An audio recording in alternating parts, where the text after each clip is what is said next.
Welcome to your friendly neighborhood historian, where we discuss just enough history to inform, intrigue, and entertain. I'm Bill Petro. The history of New Year's Day.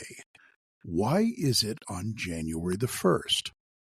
We have the ancient Romans to thank for celebrating New Year's Day on January the 1st.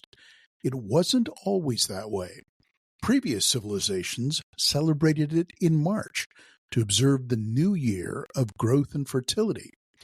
Before calendars existed, the time between seed sowing and harvesting was considered a cycle or a year.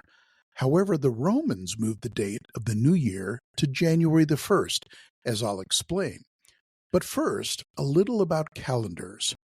The word calendar comes from the first day of the month in the Roman or Latin calendar, calendae or calends.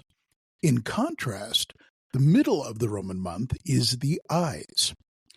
There are different calendars for different purposes. There are religious calendars for holy days or holidays. Some can be regional and historical: Christian, Chinese, Jewish, Islamic. There's an astronomical calendar, connecting the movement of celestial objects in the sky. There may be lunar calendars, like the Jewish calendar, solar, like the Julian calendar, or even lunisolar calendars, like the current Gregorian one. There's a commercial calendar for tracking trade and billing, in arithmetic for calculating differences between dates. Because there was no year zero, the difference between 1 BC and AD 1 is 1 year, not 2 years. This is a challenge for astronomical calendars. Taxes. There are different deadlines throughout the year for different kinds of taxes: personal, corporate, partnership. Other than death, taxes are inevitable. Calendars often track the movement of the sun, moon, or both. Like the ancient Egyptians, some trace the movements of planets, such as Venus. Setting the date for the universal observance of Easter caused international controversy until it was resolved in 325 AD at the Council of Nicaea. This occasioned several calendar reforms. Emperor Constantine, who called the council, wanted Easter observed on the same day across the Roman Empire and not tied to the Jewish calendar. If you don't account for Easter, there are only 14 different permutations that are now commonly in use of the de facto international standard Gregorian calendar, which, by the way, is named after Pope Gregory VIII, who established it in 1582. But because the date for Easter Sunday can vary so much, it's the first Sunday after the first Paschal full moon after the vernal equinox, and let's not forget leap year, there are now 70 different permutations of calendars. So back to the date for New Year. Initially, as I said, it was celebrated in March when spring began with the vernal equinox.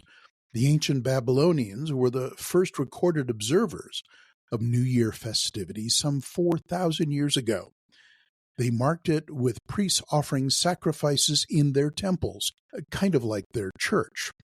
These celebrations lasted 11 days due to the numerous state-sponsored football bowl games played back then. However, because priestly religious observances were also held at this time, the populace cried for the separation of church and state championships. Romans also celebrated the New Year in March. Still, there were so many adjustments to their calendar by their rulers, in part, and this is hard to believe, to extend their terms of office, that calendar dates no longer were synchronized with any astronomical movements. The Roman Senate was forced in 153 BC to start the new year on January 1st. But this did not sufficiently discourage calendar tampering. In 46 BC, Julius Caesar extended the year to 445 days, year of confusion, until his new calendar, ironically called the Julian calendar, reformed such matters. This calendar was used for over 1,600 years in Europe and its colonies, and it's still used by the Eastern Orthodox Church. Generally, a Julian date can be calculated as 13 days earlier than or behind the Gregorian calendar. When Christianity became the Roman Empire's official religion in the 4th century, some emperors continued holding riotous New Year's celebrations, similar to our toga parties, but more authentic. In part to counter this activity, the Church established a holy day on January the 1st. It was called the Feast of the Circumcision of Christ, also known as the Feast of the Holy Name of Jesus. This was when the name Jesus would have been conferred upon him at his circumcision. Catholics, Lutherans, Episcopalians, and some Eastern Orthodox sects still observe it throughout the centuries. But the jury is still out on whether this has quieted New Year's celebrations.